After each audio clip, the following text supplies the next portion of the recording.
how does that work? Because, you know, there's been a lot of sort of, not too much, because most people in Silicon Valley really can't look past Sand Hill Road, essentially. They don't want to. But the concept is, okay, we'll open, maybe we should look to Detroit to open a factory, or maybe we should be hiring in certain parts of the country, or maybe we should be doing it. And then it never really happens, but they feel some political pressure to do so. What would be the things you would imagine? There's Rise the Rest, you go around to try to find innovation anywhere, correct? Right, and we do.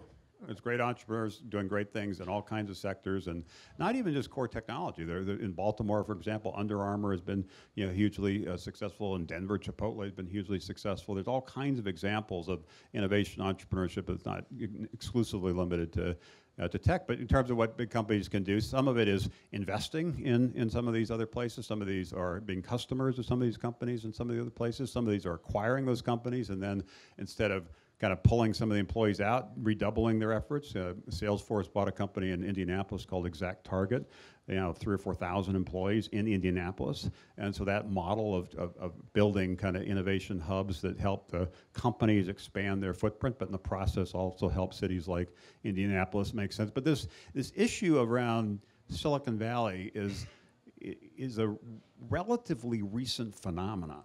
Meaning? That the first wave of the internet, as you know, was pretty regionally distributed. AOL was in Washington, D.C. Hayes, the big modem company, was in Atlanta. IBM was in Armonk and Boca Raton. Sprint, the communications company, was in Kansas City. Dell was here in Austin. Gateway was in North Dakota. Microsoft actually started in Albuquerque, then moved to Seattle. It was fairly regionally distributed. It's only the second wave when it really became less about building the infrastructure, building the on-ramps, and more about building the apps and services on top of the internet. That's when it became, you know, clustered much more in Silicon Valley. My belief and my hope, frankly, is in this third wave, as the internet becomes more integrated throughout our lives and really disrupts sectors like healthcare and education and, you know, energy and food and agriculture and so forth, which have changed a little bit in the first and second wave, but not that much. I think will change a lot in the third wave, that center of gravity will shift again regionally, in part because some of the powerful companies and organizations that I think will be necessary to be successful